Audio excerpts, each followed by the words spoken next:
ಕ್ಯಾಬ್ಗಳಿಗೆ 14,000 ರೂಪಾಯಿಗಳಿಂದ 16,000 ರೂಪಾಯಿ ಹಾಗೂ ಮ್ಯಾಕ್ಸಿ ಕ್ಯಾಬ್ಗಳಿಗೆ 24,000 ರೂಪಾಯಿ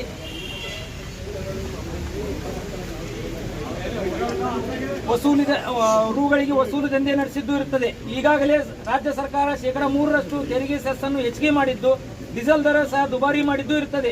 ಈ ಉದ್ಯಮದಲ್ಲಿ ಹಿಂದುಳಿದ ವರ್ಗದವರು, ಪದವೀಧರರು, ನಿರುದ್ಯೋಗಿಗಳು, ಅತಿ ಕಡು ಬಡವರು ಅಲ್ಲಿ ಇಲ್ಲಿ ಸಾಲ ಸೋಲು ಮಾಡಿ ಹೊಟ್ಟೆಪಾಡಿಗಾಗಿ ತಮ್ಮ ಕುಟುಂಬ ನಿರ್ವಹಣೆ ಮಾಡಲು ಈ ಉದ್ಯಮದಿಂದ ಅವಲಂಬಿತರಾಗಿದ್ದಾರೆ. ಕೋವಿಡ್ ಲಾಕ್ಡೌನ್ನಿಂದ ಮತ್ತು ರಾಜ್ಯ ಸರ್ಕಾರದ ಶಕ್ತಿ ಯೋಜನೆಯಿಂದ ನಮ್ಮ ಪ್ರವಾಸೋದ್ಯಮಕ್ಕೆ ತುಂಬಾ ನಷ್ಟವಾಗಿದ್ದು, ಡೀಸೆಲ್ ಹಾಗೂ ತೆರಿಗೆಯನ್ನು ಮತ್ತು ವಾಹನದ ಸಾಲವನ್ನು, ಕುಟುಂಬ ನಿರ್ವಹಣೆ, ಮಕ್ಕಳ ಶಿಕ್ಷಣದ ವೆಚ್ಚವನ್ನು ಹೊಂದಿಸಲಾಗದೆ ಹೆಣಗಾಡುತ್ತಿರುವಾಗ GPS ಮತ್ತು ಪ್ಯಾನಿಕ್ ಬಟನ್ ಅಳವಡಿಕೆ ಮ್ಯಾಕ್ಸಿ ಕ್ಯಾಬ್ ಮತ್ತು ಮೋಟಾರ್ ಕ್ಯಾಬ್ ವಾಣಿಜ್ಯ ಮಾಲೀಕರು ಮತ್ತು ಚಾಲಕರಿಗೆ ಆತ್ಮಹತ್ಯೆ ಮಾಡಿಕೊಳ್ಳುವಂತಾಗಿದೆ.